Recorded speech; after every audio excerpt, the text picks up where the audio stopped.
Hello friends, good evening. स्वागत है आपका अपने यूट्यूब चैनल सरकारी रिजल्ट्स job.com में। फ्रेंड्स, आज हम पढ़ने वाले हैं केंद्रीय योजनाओं में कुछ और महत्वपूर्ण योजनाएं हैं। Digital India, skill India, startup India. ये जो है कि 2015-16 में चलने वाली बहुत ही महत्वपूर्ण योजनाएं थी।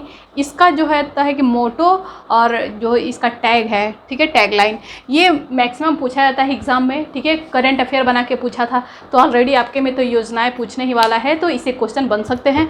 आइए देखते हैं इसमें। डिजिटल इंडिया 1 जुलाई 2015 को शुरू हुई थी। डिजिटल इंडिया की शुरुआत कब हुई थी? 1 जुलाई 2015 को। तो सबसे इसमें इंपॉर्टेंट इस डिजिटल इंडिया में इसका मोटो है कि इसका मोटो क्या था। तो इसका मोटो था पावर टू एम्पावर।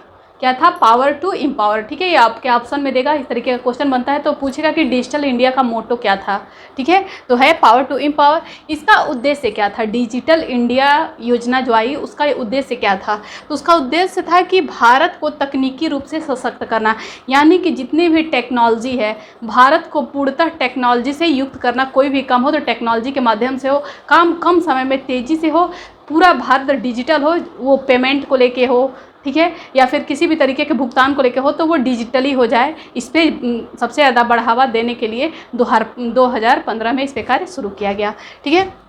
अब आते हैं स्किल इंडिया पे। स्किल से पता होता है, स्किल का मतलब क्या होता है? हुनर होता है। स्किल का मतलब क्या था? हुनर होता है, कौशल होता है। तो स्किल इंडिया यानी कि लोगों में जो टैलेंट है उसको बढ़ावा देना। तो स्किल इंडिया की शुरुआत कब हुई थी? 2015 में ही ये भी हुआ था, और ये 1 जुलाई को हुआ था डिजिटल इंडिया, और स्किल इंडिया 15 जुलाई को हुआ था, ठीक है। तो आइए इसका टैग लाइन देते हैं। स्किल इंडिया में टैग लाइन पूछा जाता है। क्वेश्चन अगर बनते हैं स्किल इंडिया से तो ईयर पूछ लेगा, लेकिन जो है कि सबसे ज़्यादा इंपॉर्टेंट इसमें टैग लाइन है। तो इसका टैग लाइन क्या था? कौशल भारत कुशल भारत। क्या इसका टैग लाइन था? कौशल भारत कुशल भारत, ठीक है। इसका उद्देश्य क्या था? तो इस मिशन के तहत युवाओं को उद्योगों से संबंधित कौशल का प्रशिक्षण दिया जाता है। यानी कि अगर कोई अपना रोजगार खोलने के लिए अगर उसके अंदर कोई टैलेंट हो, सीखना चाहता है, तो सरकार की तरफ से ऐसी योजना चलाई गई है कि उसको जो है कि किसी भी चीज़ का अगर हुनर उसके अंदर है तो उसको और जो है कि उसमें क्लियरिटी देने के लिए उसको प्रशिक्षण दिया जाएगा, अगर उस कार्य के प्रति उसका रुझान है तो, ठीक है। तो इसमें है कि उसको प्रशिक्षण दिया ताकि वह खुद का रोजगार शुरू कर सके। स्किल इंडिया में क्या है कि जो आजकल जो बेरोजगारी दिन प्रतिदिन बढ़ती जा रही है, तो नरेंद्र मोदी जी का जब से शासन आया आपने यही सुना है कि जो है कि इंडिया में युवाओं को उन्होंने सबसे ज़्यादा स्वरोजगार के लिए प्रोत्साहन दिया।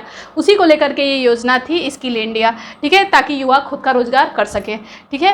अब आते हैं स्टार्टअप इंडिया पे। देखिए, स्टैंडअप इंडिया है कि स्टार्टअप इंडिया है। अभी स्टैंडअप इंडिया भी देखेंगे, तो इन दोनों में थोड़ा आप डिफरेंस समझिएगा, स्टार्टअप और स्टैंडअप में, ठीक है। तो स्टार्टअप इंडिया क्या है?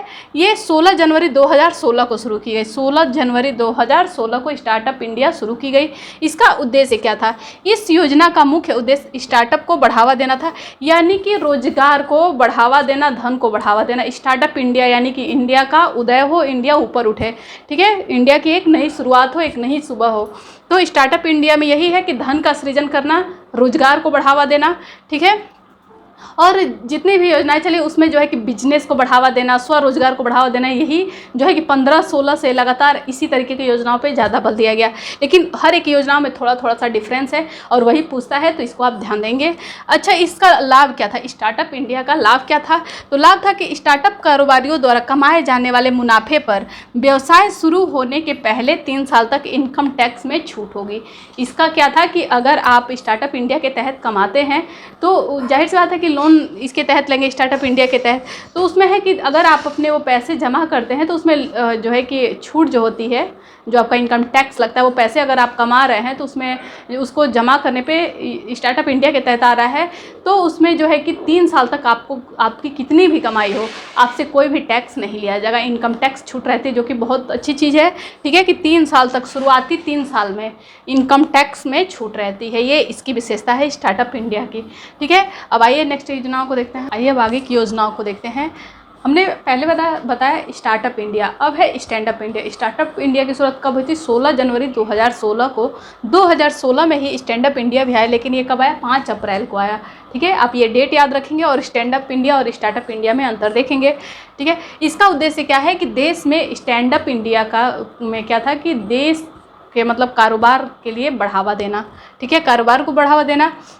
और इस योजना के तहत लोन देने की बात की गई कि 10 लाख से अगर कोई अपना जो है कि रोज़गार शुरू करना चाहता है तो 10 लाख से 1 करोड़ तक की इसमें लोन देने की बात की गई है सरकार के द्वारा, ठीक है। और है कि यह लोन, और इसकी और एक क्या विशेषता है, इसकी एक और विशेषता है कि ये इस योजना का लाभ कौन कौन उठा सकता है, तो अनुसूचित जाति, अनुसूचित जनजाति और जो भी पिछड़ा वर्ग है या फिर महिला वर्ग है वो ही सिर्फ इसका लाभ उठा सकते हैं इस योजना का, स्टैंड अप इंडिया का।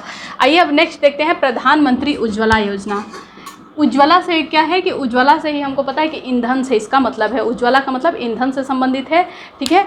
तो ये एक गैस कनेक्शन से इसका मतलब था। प्रधानमंत्री उज्ज्वला योजना 1 मई 2016 को आया। ये बहुत ही ज़्यादा इम्पॉर्टेंट है। क्यों इम्पॉर्टेंट हो जाता है? क्योंकि इसकी शुरुआत माननीय नरेंद्र मोदी जी ने इसकी शुरुआत जो है कि उत्तर प्रदेश के बलिया से की थी, इसलिए ये बहुत ज़्यादा इम्पॉर्टेंट होता है, ये ध्यान रखिएगा। इसकी शुरुआत प्रधानमंत्री मोदी जी ने उत्तर प्रदेश के बलिया से की, ठीक है। इसका नारा क्या था? स्वच्छ भारत बेहतर जीवन।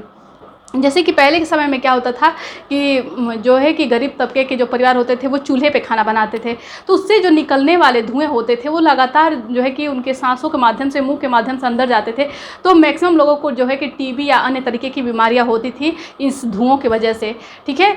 ऐसी ऐसी जानलेवा बीमारी होती थी और वो इलाज भी नहीं करा पाते थे। तो उसी चीज़ को ध्यान में रखते हुए जो है कि 2016 में प्रधानमंत्री जी ने इसी चीज़ को देखते हुए कि गरीबों के लिए कि एक गैस कनेक्शन दिया जाए जिसके तहत वो स्वच्छ ईंधन रहे और स्वस्थ भारत रहे, ठीक है, बेहतर जीवन रहे।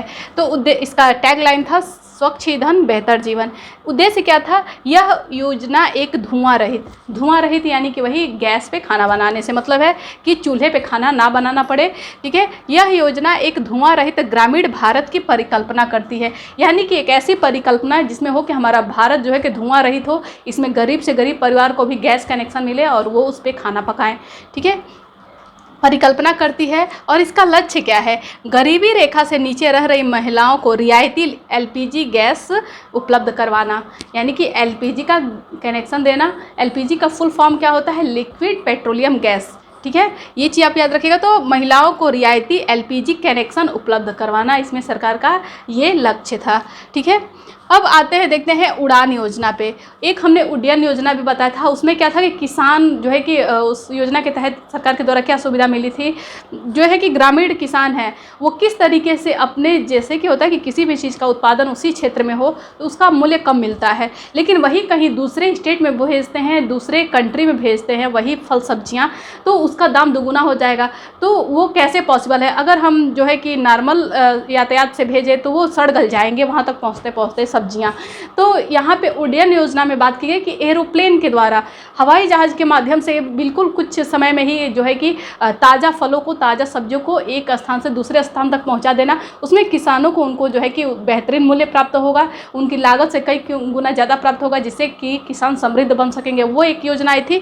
और एक है उड़ान योजना, ये दोनों अलग है, ठीक है। ये 27 अप्रैल 2017 को चला था। इस योजना की शुरुआत कब हुई थी? 27 अप्रैल 2017 को हुई थी। अच्छा, इसमें उड़ान का फुल फॉर्म क्या है? उड़े देश का आम नागरिक, यानी कि आम नागरिक जो है कि एक जो है कि गरीब परिवार का इंसान है, आम नागरिक भी है, तो वो जो है कि हवाई जहाज़ की यात्रा नहीं कर पाता है। क्यों? क्योंकि उसका मूल्य ही इतना अधिक होता है, उसमें जो है कि पैसे इतने अधिक लगते हैं कि वो हवाई जहाज़ की यात्रा करने में सक्षम नहीं होता है।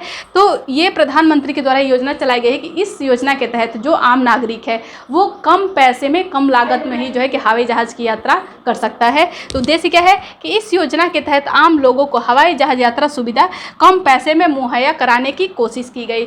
यानी कि कुछ ऐसा अर्जेंट काम आ जाए किसी पे, कोई आम नागरिक है, कहीं बाहर रह रहा है, ठीक है, और उसके घर कुछ इस तरीके की बात पड़ गई और वो ट्रेन से सफ़र कर रहा है तो काफ़ी टाइम लग जाएगा। तो इस चीज़ को ध्यान में रखते हुए एक आम नागरिक के बारे में सोचा गया कि इस योजना के तहत कि वो कम समय में जो है कि कम लागत में ही एक स्थान से दूसरे स्थान तक किसी जो है कि कोई इतना अर्जेंट काम आ जाता है तो वो भी हवाई जहाज़ से यात्रा कर सके, ठीक है। तो ये उड़ान योजना रहा।